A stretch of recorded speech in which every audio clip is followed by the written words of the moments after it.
Hola, buenas tardes, muchachos. Hola, maestra. Buenas tardes. Bueno, chicos, miren, les estoy presentando material que tiene que ver con otra de las clases que tiene Java. Hemos utilizado hasta ahora la clase Scanner, la clase IOException, la clase Random el día de ayer, y esta es la clase Math, que tiene métodos matemáticos. Es la clase que nos puede proporcionar apoyo para hacer algunos cálculos, los cálculos matemáticos pues más comunes. No es necesario que la importen. Aquí nada más es necesario, como ven aquí en el título de la tablita, y si gustan tomarle captura de pantalla, muchachos, dice math. Observen que math es con M mayúscula.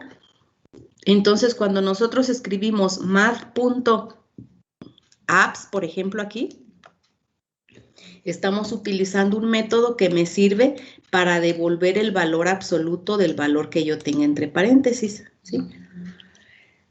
Es importante saber, cuando yo utilizo un método, es importante saber qué es lo que va a devolver ese método. Y entonces aquí hay una columna que dice tipo de valores, argumentos y retorno. Argumentos son el tipo de dato que yo debo poner aquí dentro del paréntesis. Esos son los argumentos, ¿sí?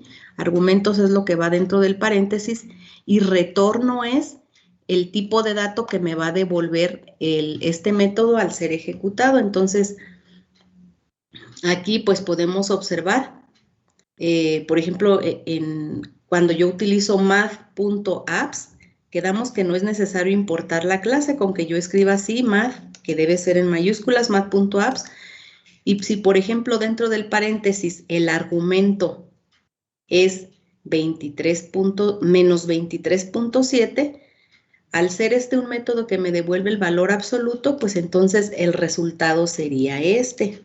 Por lo tanto, eso quiere decir que si yo le estoy dando como argumento un tipo de dato flotante, pues me va a devolver un tipo de dato flotante. A eso se refiere estos tipos que ven aquí, ¿sí? Es decir, ese método puede trabajar con un tipo doble, con un flotante, un entero y un long, ¿sí?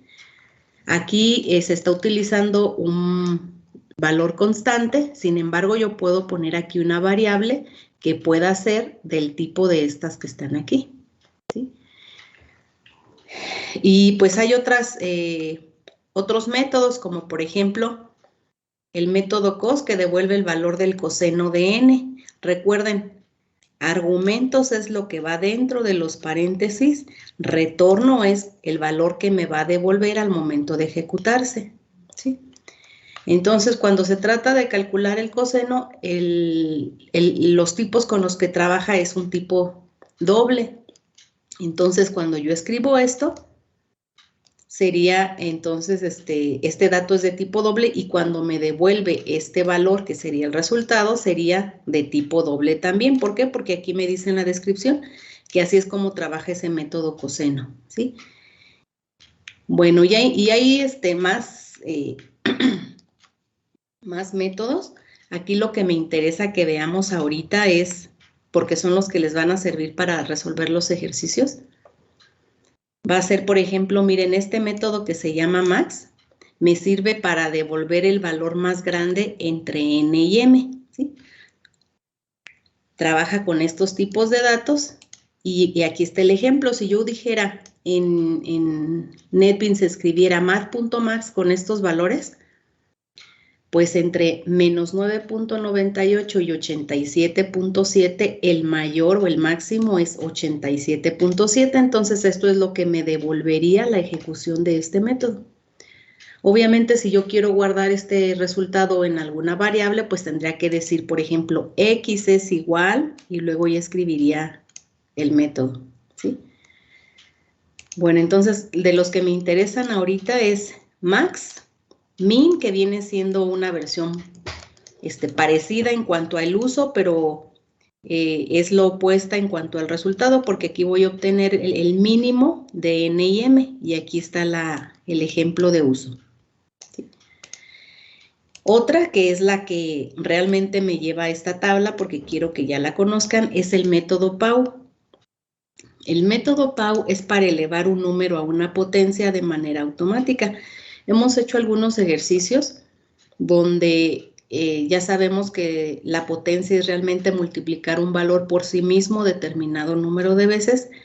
Entonces, pues lo hacíamos con ciclos, pero aquí está el método que lo hace directamente. Entonces, usando el método Pau, yo le indico cuál es la base y cuál es la potencia. El segundo valor es la potencia. En su descripción me dice que devuelve el valor de elevar n a la m. Súper importante, aquí trabaja con tipos de dato doble, ¿sí?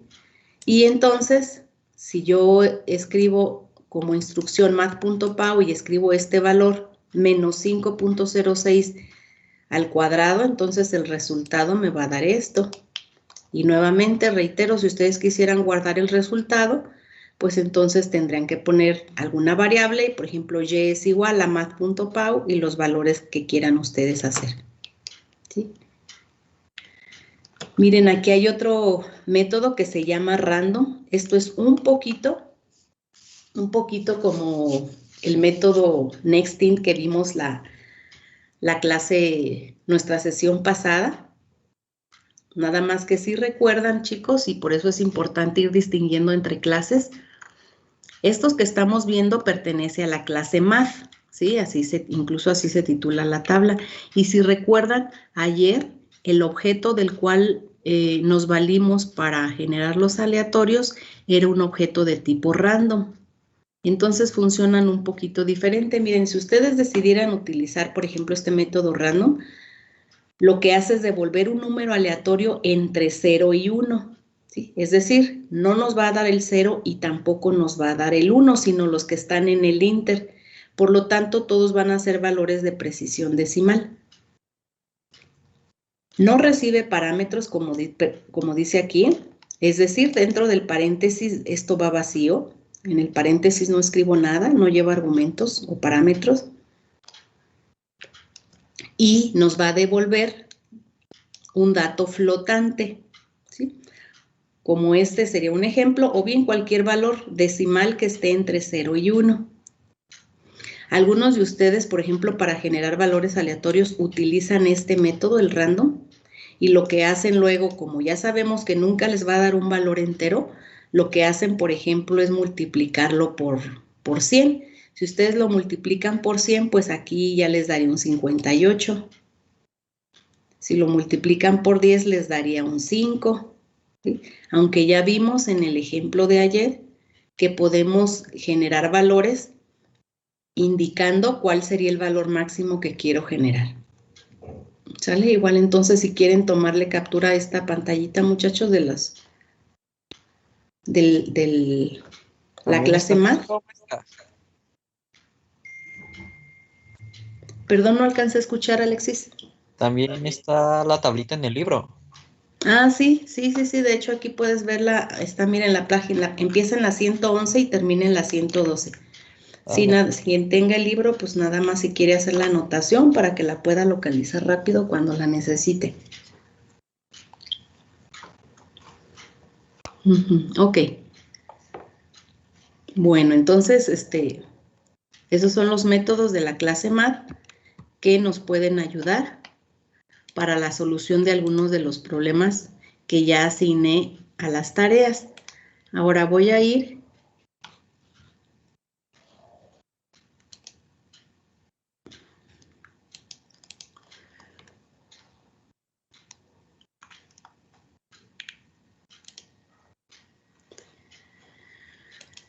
a los ejercicios y si ya leyeron la tarea que asigné el día de ayer, se dieron cuenta que los ejercicios que les asigné para la tarea que me van a entregar el próximo viernes están en esta lista, en estructuras condicionales. Y bueno, esta lista pues ya sabemos que no incluye ciclos, sin embargo yo hice una pequeña, pues un pequeño ajuste a este problema para meter ciclos y poderlos practicar también a la par de que seguimos reafirmando la parte de los condicionales. Entonces, Aquí, por ejemplo, el primer ejercicio que les pido, que es el 14. De hecho, ustedes ya lo resolvieron en diagrama de flujo. Es el algoritmo que nos va a permitir calcular e imprimir el promedio. Aquí decía de Natalia Juárez, es decir, de una sola persona. Nosotros lo vamos a resolver no para una persona, sino para varias. Ahorita voy a poner la vista de la tarea para que no quede duda. Dice que las calificaciones se van a ingresar con letra, entonces ustedes le van a preguntar al usuario que ingrese ya sea una A, una B o una C, donde ya sabemos que la A vale 4, la B vale 3 y la C vale 2. Entonces van a preguntar la calificación obtenida con letra y luego van a preguntar la cantidad de créditos, porque el cálculo se da así. Si obtuvo una A en un curso de 3 créditos, su calificación sería de 4 por 3, porque la A tiene un significado de 4 o un valor de 4 puntos, y 3 porque 3 créditos vale esa materia, entonces esa calificación en particular sería de 12. Y si hubiera obtenido una C, que no perdamos de vista, la C vale 2, una C en un curso de 4 créditos, entonces su calificación ahí sería de 8. ¿Sí? Luego aquí dice que Natalia cursó estas 3 materias. Esto aplica para todos los alumnos para los cuales se va a hacer el cálculo, y van a solicitar los datos de entrada necesarios para calcular el promedio, pero a cada persona le van a decir su promedio, y esto va a ser en un ciclo. Déjenme mostrarles entonces la tarea para que no quede duda, y si surge alguna pregunta, pues de una vez resolverla.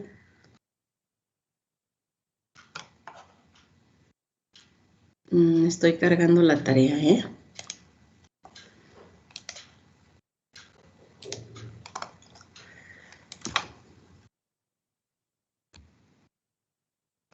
Bueno.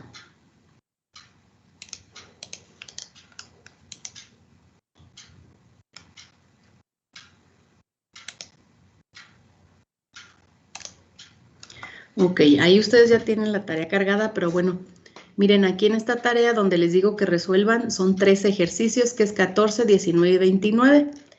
Y aquí en el 14, que es el que acabamos de ver, nada más ustedes deben considerar que es para N estudiantes, y N es un valor aleatorio entre 3 y 12, ¿sí?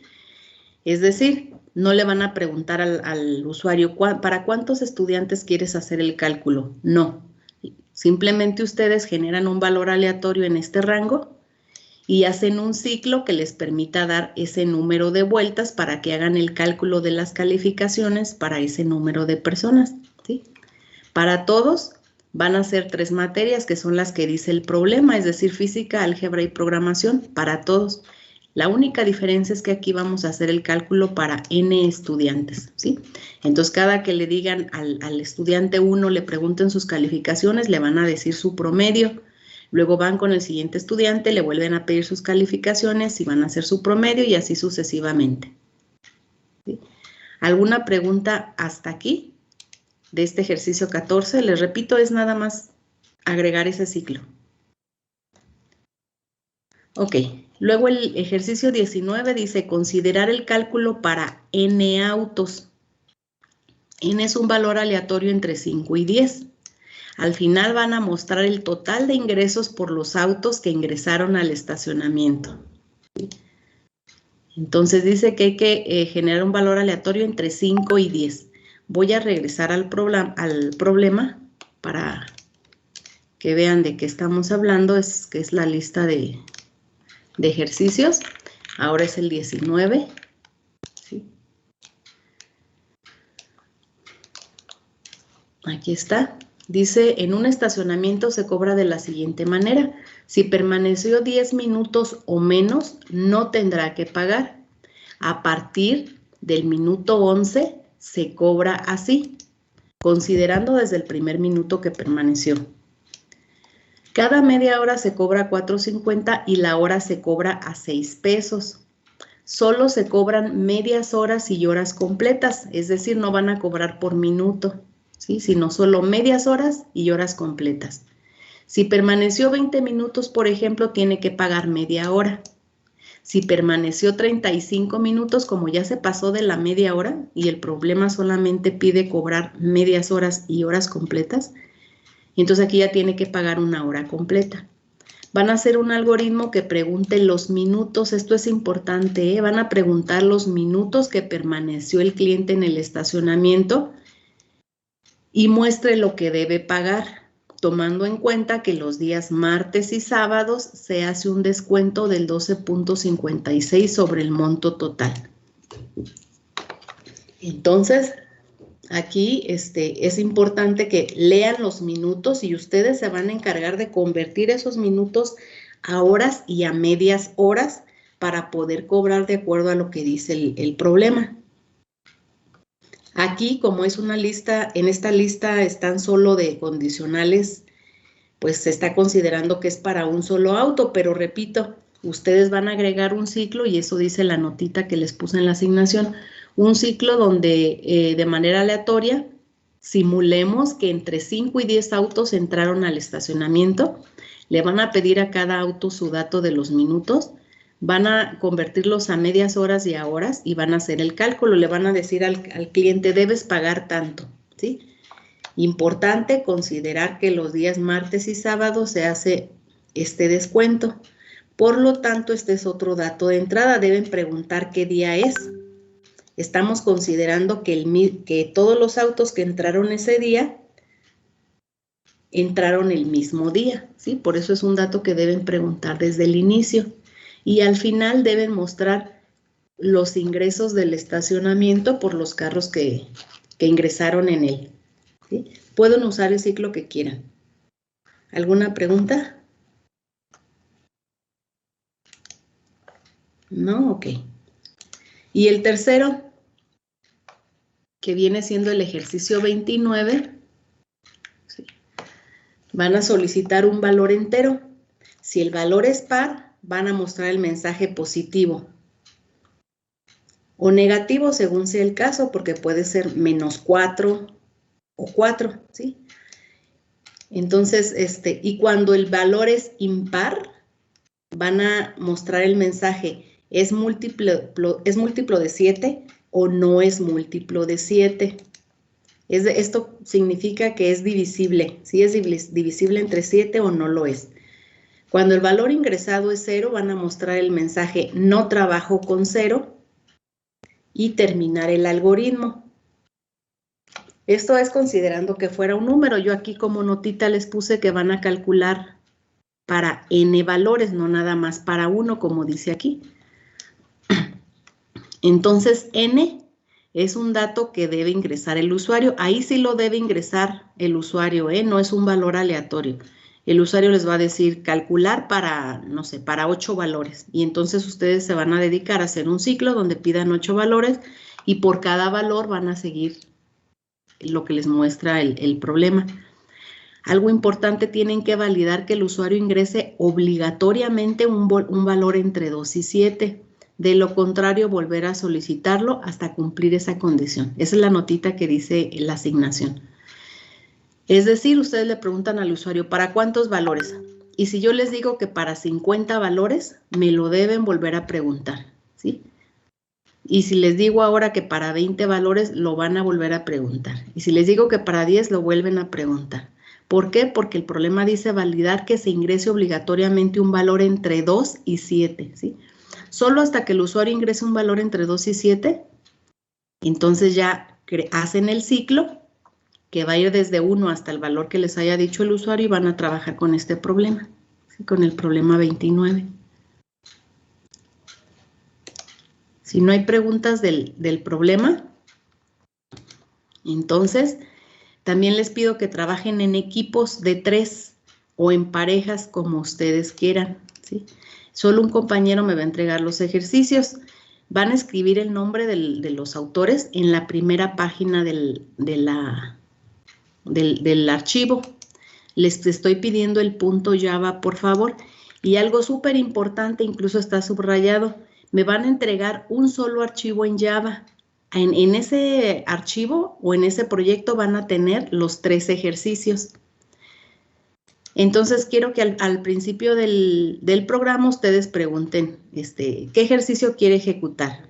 Y si yo les digo el 1, pues entonces se va a ejecutar el problema 14. Si les digo el 2, sería el ejercicio 19. Y si les digo 3, sería el ejercicio 29. ¿Sí?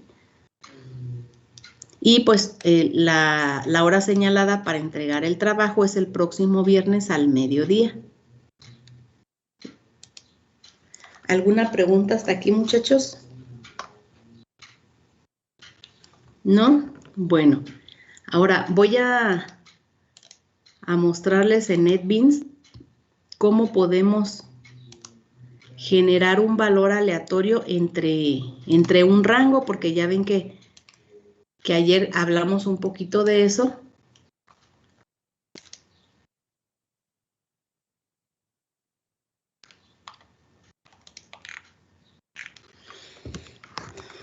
Bueno, miren, aquí voy a quitar todo esto para que no nos distraiga y concentrarme en lo que quiero mostrarles. Miren, ayer dijimos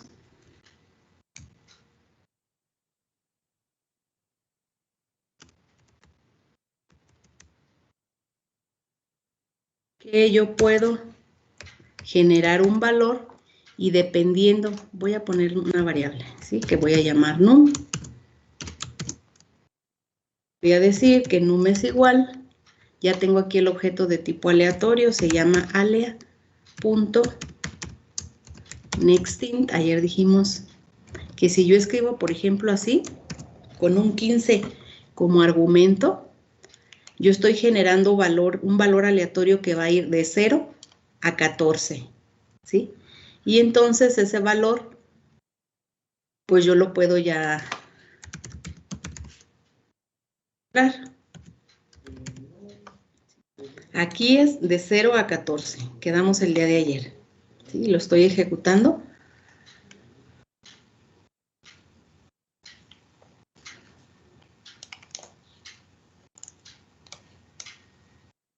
A ver qué hice mal. No puse el tipo.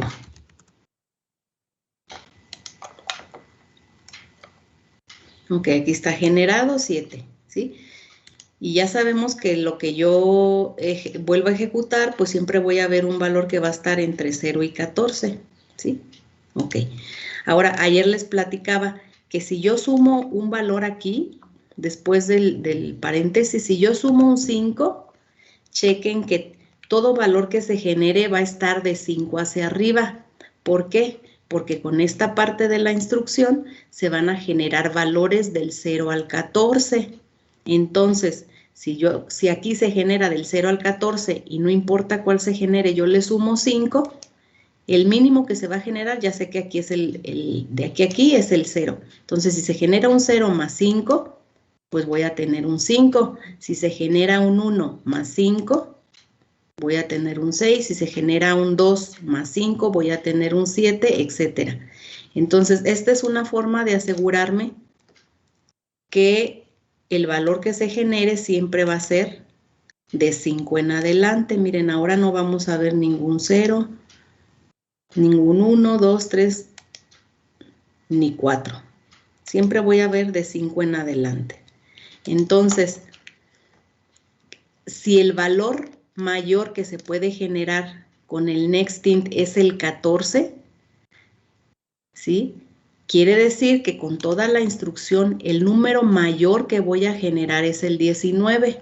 ¿Sí se fijan? Entonces aquí sería de 5 a 19. Si lo dejo así, ahora, como en los problemas les pide que generen en un rango, pues nada más lo único que tienen que hacer es ustedes determinar qué número escriben dentro del paréntesis y qué número escriben afuera. Por ejemplo, si aquí fuera del 3 al 9, aquí voy a sumar un 3, siempre voy a sumar el menor. ¿Sí? ¿Y aquí qué debería de poner, muchachos? ¿Quién me dice?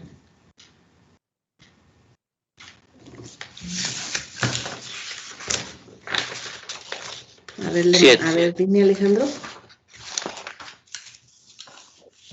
Sí, no te escucho. Ah, 7, ok, gracias, Alejandro. Voy a subir un poquito el volumen porque, ok, gracias. Correcto, aquí sería el 7, como dice su compañero Alejandro, porque si con esta parte de la instrucción, el máximo que se va a generar es el 6, porque con un 7 se están generando del 0 al 6. Y si a ese 6 máximo yo le sumo un 3, pues voy a tener como máximo un 9. Y el mínimo que se genera, ya sé que es un 0 y le sumo 3, pues ya obtengo del 3 al 9. Miren, aquí voy a poner generado de 5 al 19. Generado del 3 al 9. Voy a poner otro más. Ahora vamos a suponer que quiero generar del 15 al 54. ¿Sí? Obviamente siempre el que sumo es el valor menor. Y aquí, ¿cuál debería poner?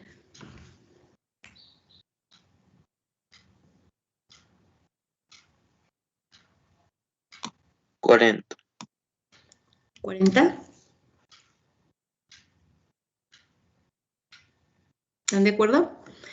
De aquí a aquí, entonces, en esta primera parte, se generarían del 0 al 39. Si se genera el 0, al sumarle 15, pues tengo el mínimo, que es 15. Si se generara el 39,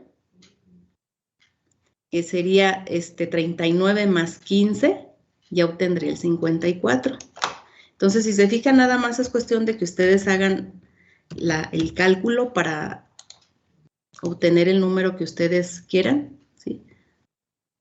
Ahí aquí me quedó pegado, por eso estos números se ven así. Déjenme colocar espacio para distinguir bien. Voy a ejecutar. Aquí está. ¿Sí? Si se fijan, cada uno está respetando su rango.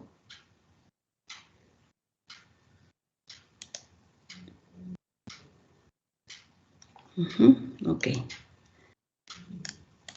Bueno, ¿no hay preguntas hasta aquí? Ok, miren, ahora repasando un poquito lo de la clase Math que acabamos de ver. Aquí voy a poner una variable que se llame f, otra variable que se llame r, ¿sí? Y voy a utilizar el método de la potencia. Entonces quedamos que es escribir math con mayúscula, punto pau. Primero debo escribir el valor, que es la base.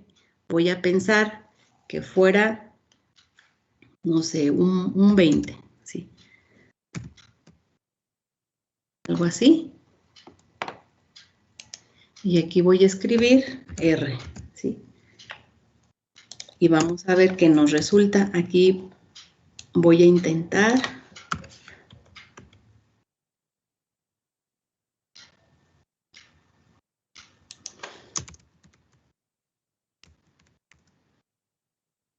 nada más para ver lo que nos arroja como salida. ¿Sí? Voy a poner R, que es en R donde estoy guardando el resultado. Vamos a ver qué me marca. Miren, aquí me está marcando un error. Vamos a ver, acuérdense que cuando nos marque un error, no hay que cerrar de golpe la ventana asustados. Aquí dice que los tipos son incompatibles y dice que hay una posible pérdida de conversión de doble a flotante. A ver, vuelvan a leer aquí, por favor. Posible pérdida de conversión de doble a flotante. Vamos a ver por qué nos lo marca antes de arreglarlo, para que sepan por qué es que nos está sucediendo eso. Voy a regresar nuevamente a la tablita donde tenemos la clase.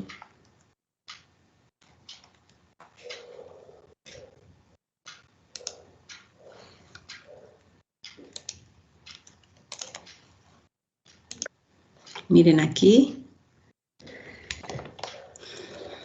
Fíjense, aquí en la columna que dice tipos de valores argumentos y retorno, observen que dice aquí, doble. Quiere decir que este método está diseñado para trabajar con datos de tipo doble. Entonces eso me implica que yo tenga que hacer algo más para que me quite ese error que ustedes acaban de ver que me mostró NetBeans.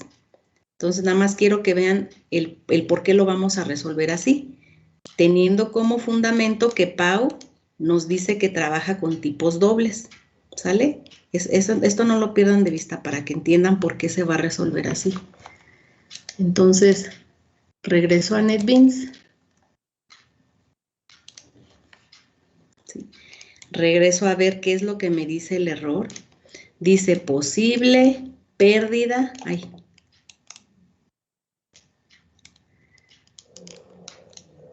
Hay una posible pérdida en la conversión de doble a flotante. ¿Por qué nos da eso? Nos da eso por lo siguiente. ¿R de qué tipo es? R es de tipo flotante. Recuerden que un tipo doble es mayor o tiene mayor precisión que un dato flotante. Entonces, si mat.pau me va a devolver un tipo de dato doble y yo estoy intentando guardarlo en un tipo flotante, ese es el error que me está marcando. O sea, la lógica es, bueno, es que esto te da un dato muy grande y tú lo quieres recibir en un dato que es más pequeño y va a haber pérdida de precisión.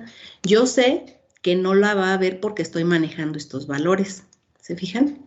Entonces yo sé que no la va a haber, pero bueno, el compilador se encarga de prevenir esas posibles pérdidas. Entonces, ¿cómo lo puedo resolver? Lo puedo resolver. Vamos a ver si con esto es suficiente. Aquí le estoy diciendo el resultado que calcules, tú interprétalo. Ah, no, aquí sería flotante. Interprétalo como flotante para que lo pueda recibir la R y entonces ya no creas que voy a tener una pérdida de precisión, ¿sí? Aquí ya tengo, miren, resultado de Pau es 400. Con eso ya me quitó el error. ¿Sí? Esto, muchachos, que hice ahorita se llama hacer cast. ¿Sí? El poner uno de los tipos que conocemos entre paréntesis antes de una expresión significa que estoy pidiendo que lo que resulte sea interpretado como este tipo que yo puse aquí. ¿Sí? Y entonces, esto se llama hacer cast. Y yo he escuchado luego que dicen castéalo, pero yo dudo que, de hecho, no existe la palabra castear, ¿sí? Es hacer cast. Entonces, miren, si yo quisiera guardar el resultado en la variable num, aprovechando que ya la tengo declarada, ¿sí? Ya tengo declarada num y ya utilicé num para el propósito que perseguía, ya la voy a reutilizar entonces. Entonces, observen, voy a hacer algo similar a lo que ya hicimos aquí, al elevar a una potencia, pero ahora observen, muchachos. Ahora mi intención es guardar en la variable num ese resultado y voy a imprimir num, ¿sí? Si yo lo ejecuto, me va a marcar el mismo error. Ahora fíjense lo que me dice. Dice tipos incompatibles, posible pérdida en la conversión de doble a entero. La vez pasada nos decía de doble a flotante, ¿sí? ¿Por qué? Pues ahora sí ya entendemos por qué, ¿verdad? Porque yo ya sé que Pau me va a devolver un resultado de tipo doble. Y como yo estoy intentando guardar el resultado en un entero, pues obviamente va a haber pérdida de precisión. Aquí sí podría haberla en caso de que la base, por ejemplo, en caso de que aquí hubiera sido un valor con precisión decimal, ¿verdad? Porque ya la precisión decimal pues estaría perdiendo. Sin embargo, si yo como programador sé lo que estoy haciendo, pues le puedo decir a Java o le puedo decir a NetBeans, interprétalo como entero, porque lo quiero guardar en una variable entera. Y así, observen, ya no me marca un error. Aquí me dice 400.0, aquí me dice solo 400 por el tipo de dato que estoy manejando. Entonces, si el programador sabe lo que está haciendo, pues es responsable del código que está escribiendo y puede hacer uso de este cast, ¿sí? O conversión de tipos también le llaman, conversión de tipos. ¿Sí? ¿Alguna pregunta, muchachos? ¿No? Obviamente esta conversión de tipos es entre datos numéricos, ¿verdad? Porque aquí yo estoy diciendo, yo sé que me vas a devolver un resultado con precisión decimal. O estás diseñado, yo sé que estás diseñado para devolver un dato con precisión decimal. Sin embargo, en esta ocasión, interprétalo como un entero. Y aquí, yo sé que estás diseñado para devolver un tipo de dato doble. Sin embargo, en esta ocasión, interprétalo como flotante para que yo lo pueda asignar a R, que es flotante, y no me marque problemas el compilador. Si aquí yo le pusiera otro tipo de dato de los que conocemos, por ejemplo, no sé, string o otro, ahí sí me marcaría error. O sea, esto es entre los tipos enteros, perdón, tipos numéricos, ¿sí? Solo entre tipos numéricos. ¿Alguna pregunta, muchachos? ¿No? Ok, entonces voy a terminar la reunión para que comiencen a trabajar en los 3 ejercicios que me tienen que entregar. Por favor, muchachos, lo más productivo y lo más, pues sí, productiva es la palabra, es que de verdad trabajen en equipo. O sea, yo sé que luego por facilidad dicen, tú haces este ejercicio, tú haces este otro, y no se están dando la oportunidad de practicar en la misma medida. Y el problema es en el examen, ustedes tienen que estar preparados después de haber resuelto todos los ejercicios, no el que les tocó, porque si el ejercicio que van a resolver ya no es como el que a ustedes les tocó resolver en los trabajos de equipo, pues van a tener mayor problema, ¿sí?